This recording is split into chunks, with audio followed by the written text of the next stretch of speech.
के बच्चे हैं, उन्हीं गांव से आए हैं जहाँ आपके लोग जाके से हाथ जोड़ के ऐसे ऐसे ऐसे करके आप मांगते हैं कि वोट दे दो चाची, वोट दे दो चाचा, और यहाँ हमारे बेटा को पीटेंगे चाचा, हाँ, और आपको वोट दे देंगे। अब की पता चल जाएगा 25 में। नीतीश कुमार। नमस्कार, मेरा नाम विवेक है और आप देख रहे हैं आवाज़ न्यूज और NSN इंडिया न्यूज। जन स्वराज के एक सदस्य हैं जो युवा के अध्यक्ष हैं, आनंद मिश्रा जी। आनंद जी, बहुत बहुत स्वागत है। जी धन्यवाद विवेक भाई, थैंक यू। भैया, जैसे सर है, आज तीसरा दिन हो गया है अनशन पे बैठे हुए हैं और सरकार का कोई भी पॉजिटिव रिस्पांस नहीं मिल रहा है। आगे की प्रक्रिया क्या रहेगी? देखिए, आगे की प्रक्रिया तो सरकार को ही लेनी है। हमारा तो जो प्रक्रिया है वो तो चल ही रहा है। आप देख रहे हैं कि एक आमरण अनशन के लिए तैयारी है, हम बैठे हुए हैं। तो ये एक्सपेक्टेशन है, हमारी आशा है कि सरकार थोड़ी संवेदनशीलता दिखाएगी युवाओं के लिए, बच्चों के लिए, और जो बच्चों के हित में है, जो बिहार के हित में है, जो बिहार के भविष्य के हित में है, उस पर कार्यवाही करेगी। और अच्छा हुआ कि ये मुद्दा उठा, अच्छा हुआ कि सबको समझ में आ गया कि सरकार मतलब किस मूड में काम कर रही है। और ये जैसे हुआ तो बहुत सारी चीज़ें याद आ गई।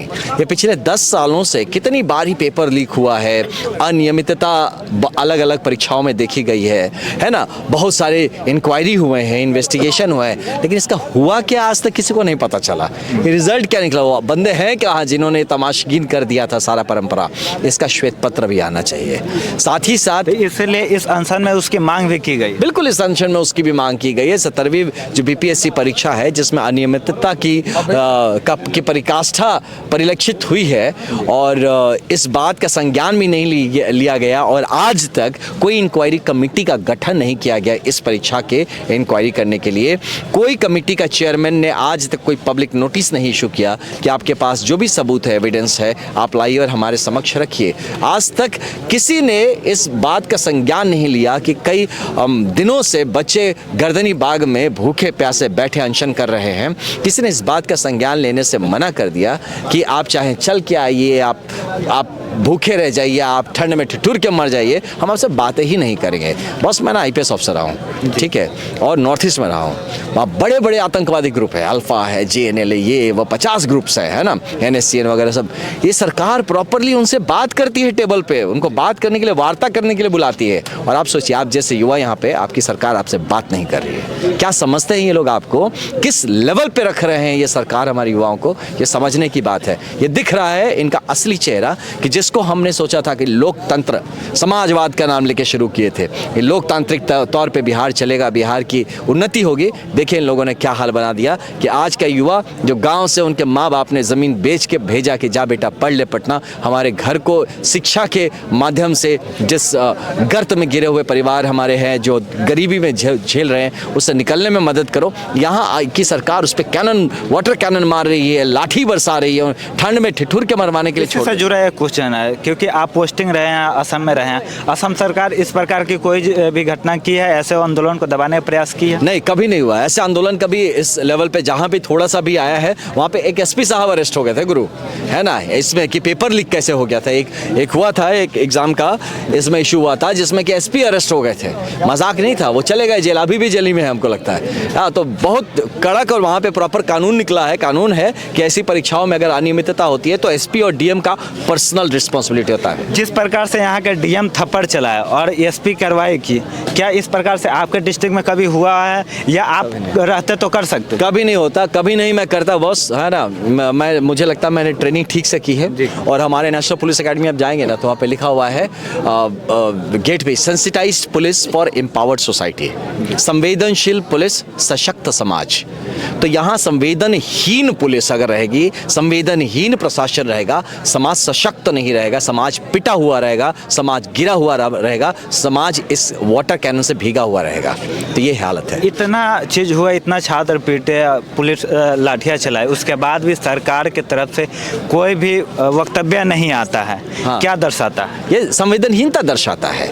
यहाँ सरकार कहती है, कुछ लोग आए बड़े TV पे बैठ के बोल रहे हैं ये सब पॉलिटिक्स हो रहा है। अरे भैया, तुम काहे नहीं आके कर दिए? पॉलिटिक्स नहीं करने देते, सरकार में बैठे हो, तुरंत आते, मामला सल्टा देते, लड़कों से बच्चों से बात सुनते, क्या इशू इशू है देखते, उसको सॉल्व कर देते, कौन घुसने का मौका ही नहीं देते। काम हम करने आता नहीं है, ना प्रशासन को ना राजनीतिक, दोनों बुद्धि खत्म हो गई है, मैं बता रहा हूँ। और इसीलिए ये सारा, मैं खुद बता रहा हूँ, मैं एसपी था जब, आप भीड़ करने ही नहीं देंगे हम आपको।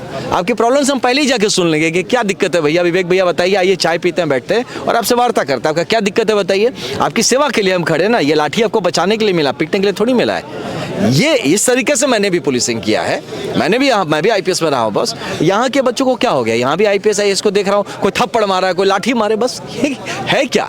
इतना ही अगर गुर्दा है, जब इनको भेज देना चाहिए कि जाओ भैया नॉर्थ ईस्ट में थोड़ा दिक्कत हो रहा है, वहाँ जाओ, बंदूक लेके पकड़ा दीजिए, जंगल में ठेल दीजिए, जाओ लड़ो, देखो कितना तुम्हारा गुदा हो गया। यहाँ बच्चों को थप्पड़ मारे, लाठी मारे। जिस प्रकार से कार्रवाई हुआ है ना, गोली मारने से कम नहीं है, जिस प्रकार से डंडे चल रहे थे। अरे आप आत्मा टूट जाता है बॉस। विवेक भाई, आप इज्जतदार घर से आते हैं, आपको एक थप्पड़ यहाँ कोई मार देना, चोट नहीं लगेगा थप्पड़ से, यहाँ चोट लगता है। वो जिंदगी भर वो एहसास रहेगा यार, मतलब ऐसा यार, इतनी मेरी इज्जत नहीं है।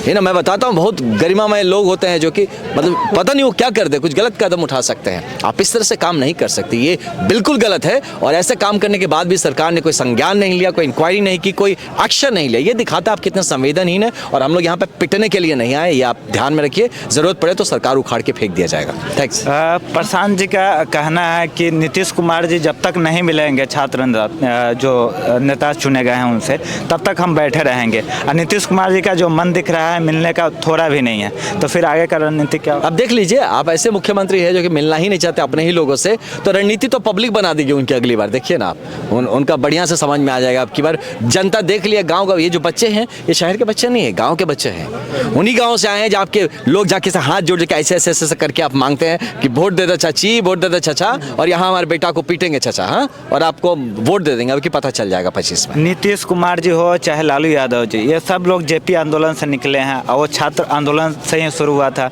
छात्र उस समय थे ये लोग, अभी छात्र का ही नहीं सुन रहे हैं। तो क्या लग रहा है, एक फिर से वो मोमेंट आएगा जेपी आंदोलन जैसे? ये उससे कम नहीं है ब्रदर, है ना। ये जो बच्चों का जो जज्बात है, इस हवा में खड़े हुए हैं, रोंगटे खड़े होंगे आपको हर बात पे। यहाँ 2 मिनट बाद खड़े हो जाइए, आप देखिए यहाँ पे क्या जज्बा है, उस आंदोलन से कुछ कम नहीं है। और इसका रिजल्ट भी पक्का निकलेगा। और बिहार का असली जो चरित्र है, जो एक मतलब ओजस्वी चरित्र है बिहार का, ये उभर के फिर से आएगा, जिसको कहीं ना कहीं राजनीतिक कारणों से दबा दिया गया था। आपकी फिर उभर के आएगा और बिहार अपने मुकाम पे, अपनी जगह पर जरूर पहुंचेगा। फिर बात करते विवेक, थैंक यू।